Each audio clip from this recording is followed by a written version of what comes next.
Hey everybody, it's Jason Blaha here, and today I want to chat with you guys a little bit about why I'm such a big fan of specialty bars for squatting. And I feel like the specialty bars have done a lot for my squat, for my general strength, for my injury prevention, all those things.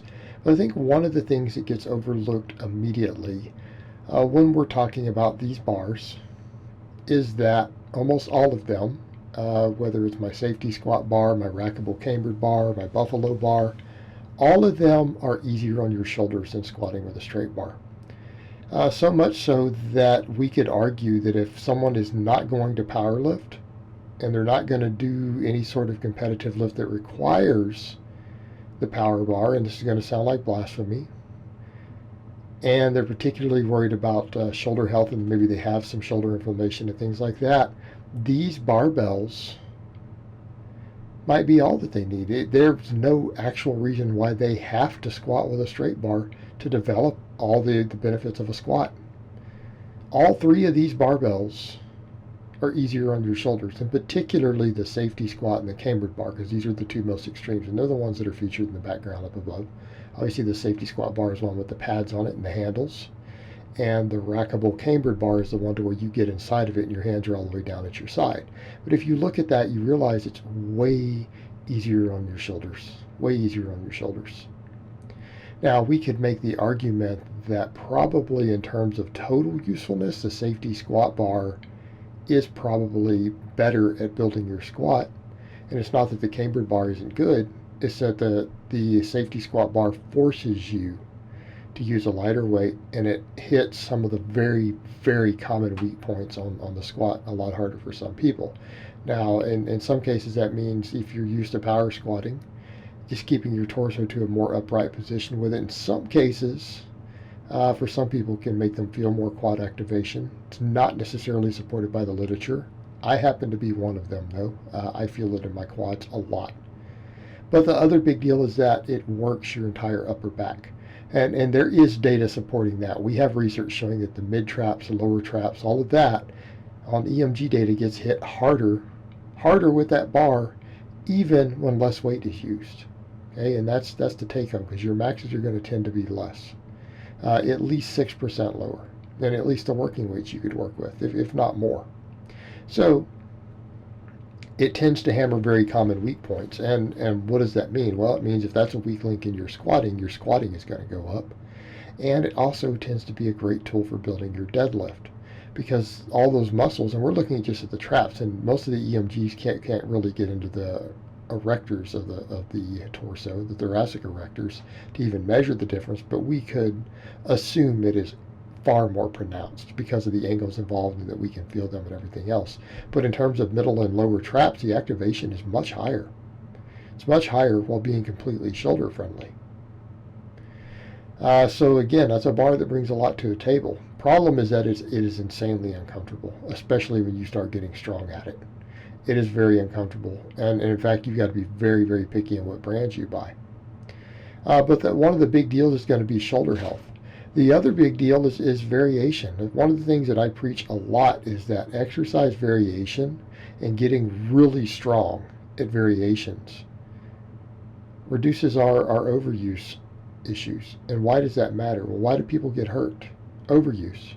We don't get hurt from maxing out, and people need to understand that. If you get hurt on a 1 rep max in which you maintained even decent form, like you didn't do something with your technique that'll hurt you, it's very extremely rare, unless there's other complications involved.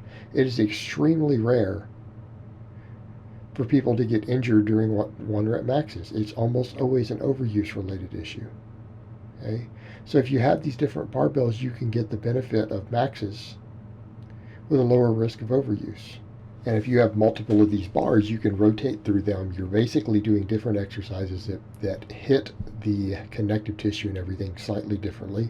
And accordingly, you can max out far more often with a much, much lower chance of overuse. The same thing with your rep work. And we come over to the other point about hypertrophy. What is it that we know based upon different hypertrophy studies?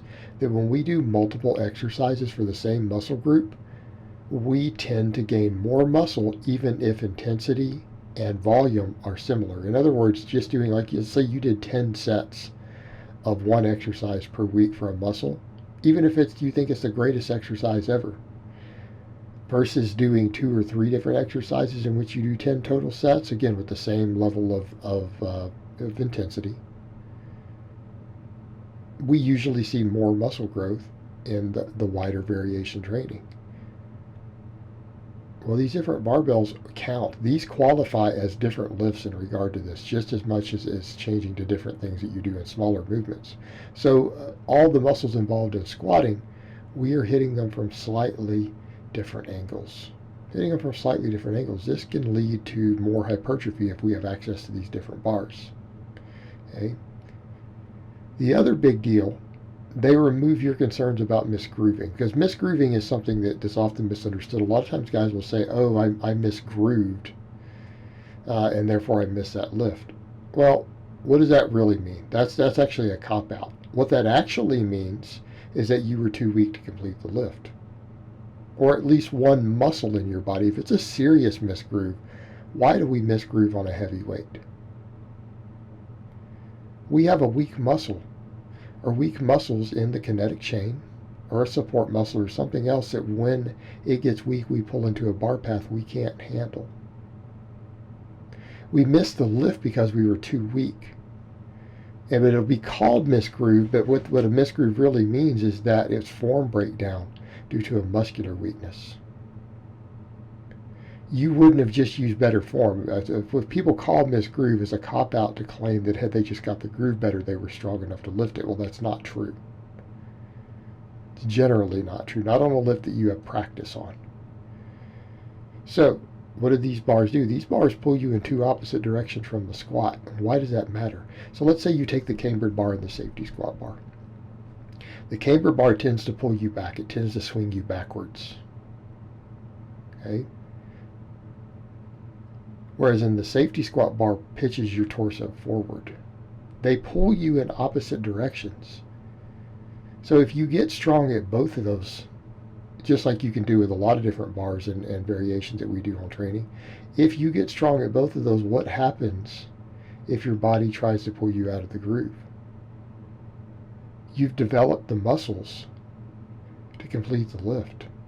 In other words, you're used to lifting really heavy, and you've done volume work and hypertrophy and everything else through those different bar paths. And if you have something like this, and this is why I love this combination, they each represent pulling you in opposite directions from each other relative to what a normal power bar does on a back squat. That means that if you get strong at both, you're not likely to misgroove. And that's, again, one of the reasons I push good mornings so much. Good mornings actually fix a lot of your concerns for misgrooving on a squat. But this is a very elegant solution to this problem, because you're strong at the 2 bar paths pulling you in different directions from it, and built the support musculature and everything else to complete the lifts. That means when you go back to the normal bar, misgrooving is just less of a concern, because you've gotten all around stronger. And bars like this allow you to do that. They allow you to have different tools to get all around strong, so that you're really good at variations of similar movement patterns. It's going to make you thicker, it's going to make you stronger, and it's going to make you more injury resistant. These bars bring a lot to the table. Alright guys, well that's really all I have to say on that today. I hope it's been informative, and I will talk to you guys next time.